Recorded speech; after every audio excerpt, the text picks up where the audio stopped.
Welcome to senior online study. आज class 10th biology का objective का प्रिपरेशन करेंगे। आज पढ़ने वाले हैं चेप प्रक्रम पोषण। ठीक है, वेरी वेरी इंपॉर्टेंट है और यहाँ से भी एग्ज़ाम में एक से 2 मार्क्स बनते हैं। ठीक है, और कोशिश कीजिए कि पूरा से पूरा वीडियो को वॉच कीजिए। कुछ कमेंट ये आ रहा था कि वीडियो बहुत ज़्यादा लंबा हो जाता है, ज़्यादा क्वेश्चन हो जाता है, तो इस बार से आप लोगों को ज़्यादा टाइमिंग नहीं लगेगा। मात्र 10 से 15 मिनट का ही होगा, उससे कम का ही होगा। ठीक है, और ज़्यादा से ज़्यादा क्वेश्चन करवा दिया जाएगा। ठीक है, और कोशिश कीजिए कि पूरा वीडियो को वॉच जरूर कीजिए। तो चलिए, तो सवाल स्टार्ट करते हैं। और एक बात ज़रूर ध्यान दीजिएगा, क्योंकि चैनल को जो सब्सक्राइब नहीं किए सब्सक्राइब कर दीजिएगा, साथ में बेल आइकन घंटी को दबाइएगा, तभी मेरा वीडियो आपके पास आ पाएगा, नहीं तो नहीं आएगा। ठीक है, ये बात ध्यान रखिएगा। चलिए, क्वेश्चन नंबर फर्स्ट देखते हैं। क्लोरोफिल में वर्णक रंग है। अब कुछ सोच रहे हैं, क्लोरोफिल पाया कहाँ जाता है? क्लोरोफिल पाया जाता है पेड़ पौधे जो हरे रंग के होते हैं, उसमें क्लोरोफिल उपस्थित है। अगर वो हरे रंग के नहीं है तो वो उसमें से क्लोरोफिल क्या हो गया? नष्ट हो गया। क्लोरोफिल की आवश्यकता कम पड़ गई है। ठीक है, तो जिसमें क्लोरोफिल पाया जाएगा वो हरे रंग के होंगे। ठीक है, तो चलिए, इसका राइट आंसर होगा ऑप्शन ए। ठीक है, क्वेश्चन नंबर 1 का राइट आंसर होगा ऑप्शन ए। ठीक है, तो चलिए नेक्स्ट सवाल की ओर बढ़ते हैं। क्वेश्चन नंबर 2 देखते हैं। क्वेश्चन नंबर 2,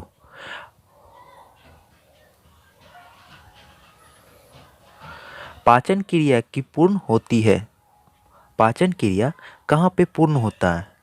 तो चलिए, क्वेश्चन नंबर 2 का राइट आंसर देखते हैं। ऑप्शन ए अग्नाशय में, ऑप्शन बी बड़ी आंत में, ऑप्शन सी छोटी आंत में, ऑप्शन डी ग्रास नली में।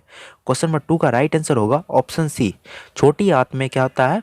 पाचन पूर्ण होता है। ठीक है, तो चलिए नेक्स्ट बार, चलिए क्वेश्चन नंबर 3 करते हैं। शरीरों में भोजन का पाचन किस प्रकार की अभिक्रिया है? क्वेश्चन नंबर 3 का राइट आंसर देखते हैं। ऑप्शन ए अपचयन, ऑप्शन बी संचयन, ऑप्शन सी विस्थापन, ऑप्शन डी अपचयन। ठीक है, क्वेश्चन नंबर 3 का राइट आंसर होगा ऑप्शन ए, अपचयन की क्रिया कहलाती है। जो शरीर में जो भोजन जो पचता है वो अभिक्रिया कहलाती है, अपचयन कहलाती है। ठीक है, तो चलिए नेक्स्ट सवाल की ओर बढ़ते हैं। क्वेश्चन नंबर 4 देखते हैं। छोटी आंत की दीवार में पाए जाने वाले ग्रंथियों का स्राव को क्या कहते हैं? ठीक है, क्वेश्चन नंबर 4 का राइट आंसर देखते हैं। ऑप्शन ए आंतरस, ऑप्शन बी सकस एंटोरिकस, ऑप्शन सी जठर रस, ऑप्शन डी ए एवं बी दोनों। क्वेश्चन नंबर 4 का राइट आंसर होगा ऑप्शन डी। ठीक है, आंतरस और सकस एंटोरिकस दोनों होगा। ठीक है, छोटी आंत की दीवार में पाए जाने वाले ग्रंथि का जो रस होता है वो रहता है आंतरस भी रहता है और सकस एंटोरिकस भी रहता है। ठीक है, वेरी वेरी इंपॉर्टेंट सवाल है। ठीक है, एग्जाम में ये सवाल आ गया, 2018 के एग्जाम में ये पूछा हुआ सवाल है। ठीक है, बोर्ड के एग्जाम में। तो चलिए नेक्स्ट सवाल की ओर बढ़ते हैं। क्वेश्चन नंबर 5 देखते हैं। क्वेश्चन नंबर 5, दंत अस्थिक्षय का कारण है। क्वेश्चन नंबर 5 का राइट आंसर देखते हैं। ऑप्शन ए मीठी चीज का खाना, ऑप्शन बी दांतों की सफाई ना करना, ऑप्शन डी बैक्टीरिया द्वारा अम्ल का निर्माण करना, ऑप्शन डी सभी।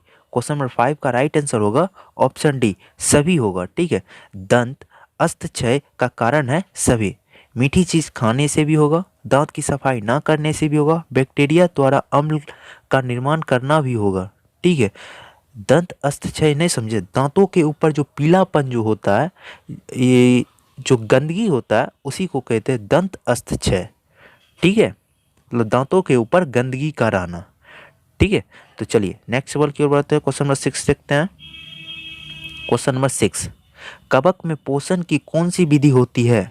कवक में पोषण की कौन सी विधि होती है? क्वेश्चन नंबर 6 का राइट आंसर देखते हैं। ऑप्शन ए स्वपोषी, ऑप्शन बी मृतजीवी, ऑप्शन सी समभोजी, ऑप्शन डी कोई नहीं। क्वेश्चन नंबर 6 का राइट आंसर होगा ऑप्शन बी मृतजीवी होता है।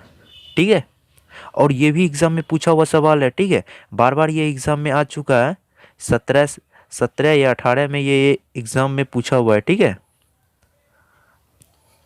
तो चलिए नेक्स्ट सवाल की ओर बढ़ते हैं। क्वेश्चन नंबर 7 देखते हैं।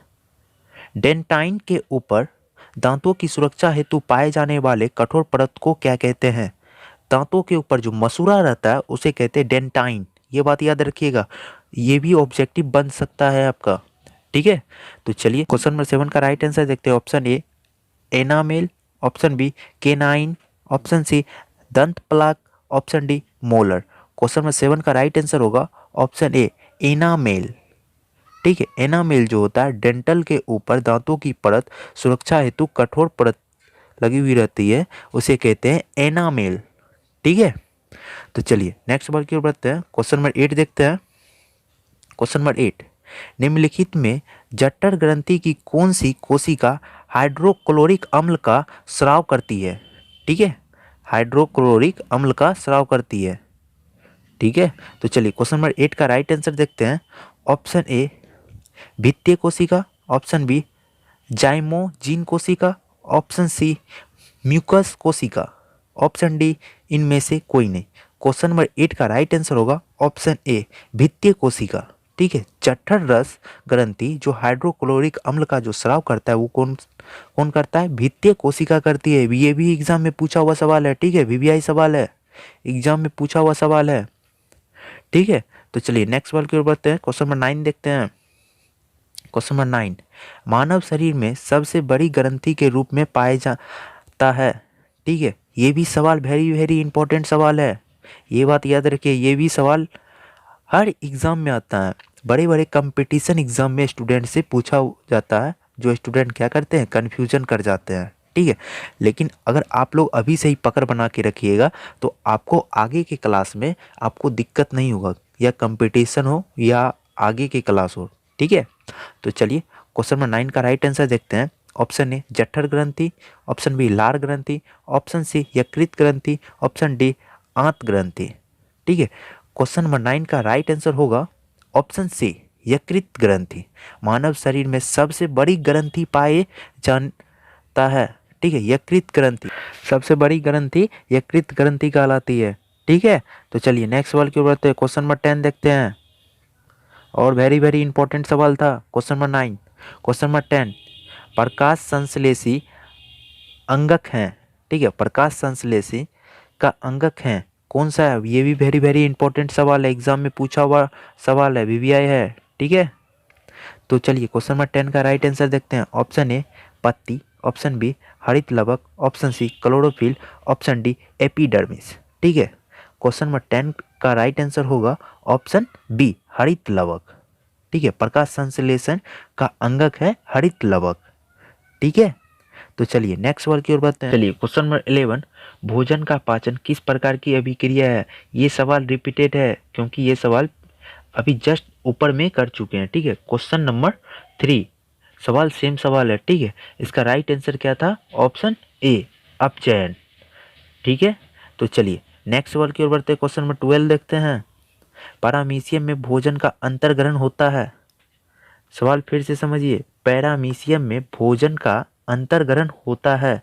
तो क्वेश्चन नंबर 12 का राइट आंसर देखते हैं। ऑप्शन ए सिलिया द्वारा, ऑप्शन बी कोशिका के मुख द्वारा, ऑप्शन सी भोजन रसधानी द्वारा, ऑप्शन डी कुटपाद द्वारा। क्वेश्चन नंबर 12 का राइट आंसर होगा ऑप्शन बी कोशिका मुख द्वार द्वारा। ठीक है, कोशिका का मुख द्वार द्वारा। ठीक है। तो चलिए नेक्स्ट सवाल की ओर बढ़ते हैं। क्वेश्चन नंबर 13 देखते हैं।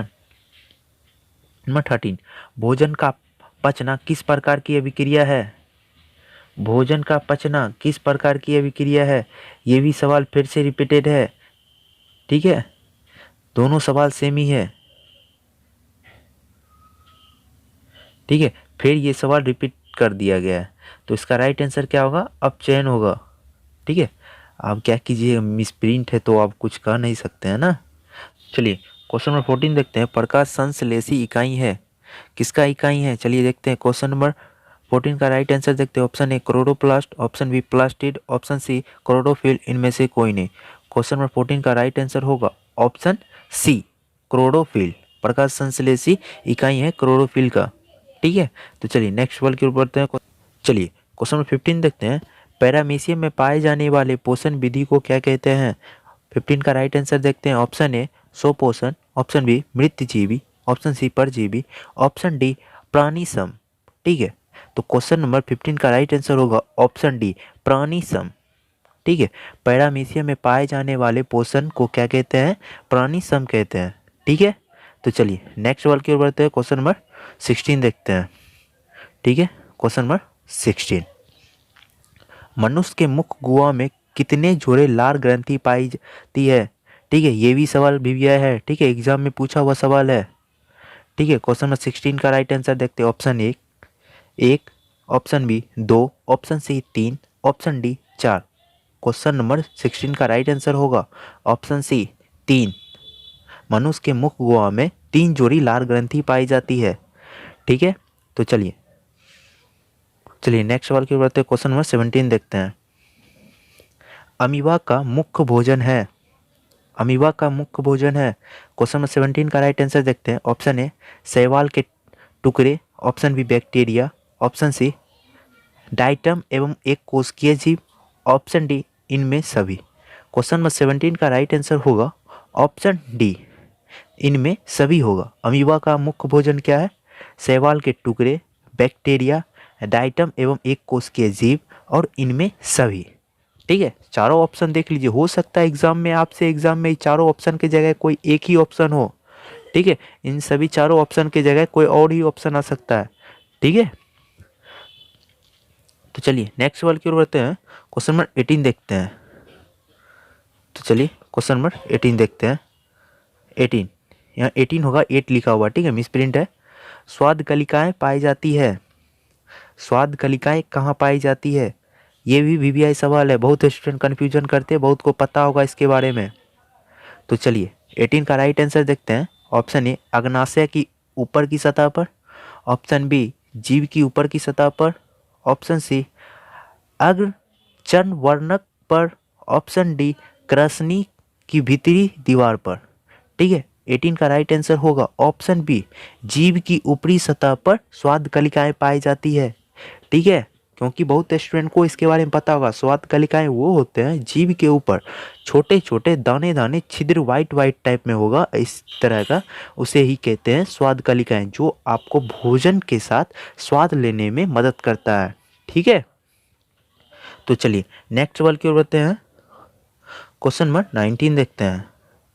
क्वेश्चन नंबर 19, निम्नलिखित में से किसे प्रकाश संश्लेषी अंगक कहते हैं? ठीक है, किसे प्रकाश संश्लेषी अंगक कहते हैं? तो चलिए 19 का राइट आंसर देखते हैं। ऑप्शन ए हरित लवक, ऑप्शन बी पत्ती, ऑप्शन सी स्टोमोटा, ऑप्शन डी जड़। क्वेश्चन नंबर 19 का राइट आंसर होगा ऑप्शन बी, पत्ती को प्रकाश संश्लेषी अंग कहते हैं। ठीक है, तो चलिए नेक्स्ट सवाल की ओर बढ़ते हैं। क्वेश्चन नंबर 20 देखते हैं। क्वेश्चन नंबर 20, प्रकाश संश्लेषण किसकी प्राप्ति होती है? प्रकाश संश्लेषण का जो क्रिया होता है वो किसकी प्राप्ति होती है? तो चलिए क्वेश्चन नंबर 20 का राइट आंसर देखते हैं। ऑप्शन ए वसा, option B protein, option C glucose, option D प्रकाश। तो क्वेश्चन नंबर 20 का राइट आंसर होगा ऑप्शन सी, प्रकाश संश्लेषण की क्रिया में ग्लूकोज की प्राप्ति होती है। ठीक है, और ये भी वीवीआई सवाल है। इसमें जितना भी है जीवों में प्रकाश का क्रम जो सवाल है, ठीक है, इसमें वेरी वेरी इंपॉर्टेंट सवाल है। सभी एग्जाम में आ चुके हैं, किसी ना किसी ईयर्स में पूछा हुआ सवाल है। ठीक है, तो चलिए नेक्स्ट सवाल की ओर बढ़ते हैं। क्वेश्चन नंबर 21 देखते हैं। 21, निम्न में कौन सी रचना द्वारा अमीबा में भोजन का अंतर्ग्रहण होता है? ठीक है, 21 का राइट आंसर देखते हैं। ऑप्शन ए कूटपात, option B cilium, option C भोजन रसधानी, ऑप्शन डी पिनोसाइट। ठीक है, क्वेश्चन नंबर 21 का राइट आंसर होगा ऑप्शन ए कूटपात। ठीक है, रचना द्वारा अमीबा में भोजन का अंतर्ग्रहण किसके द्वारा होता है? कूटपात के द्वारा होता है। ठीक है, तो चलिए नेक्स्ट सवाल की ओर बढ़ते हैं। क्वेश्चन नंबर 22 देखते हैं। ठीक है, निम्नलिखित में किस छिद्र द्वारा ग्रसनी ग्रास नली से जुड़ी होती है? वेरी वेरी इंपॉर्टेंट सवाल है। ये भी सवाल एग्जाम में आया हुआ सवाल है 10th के एग्जाम में। 10th वाले स्टूडेंट के लिए आज का जितना भी सवाल हुआ है सभी किसी ना किसी ईयर्स में पूछा हुआ सवाल है।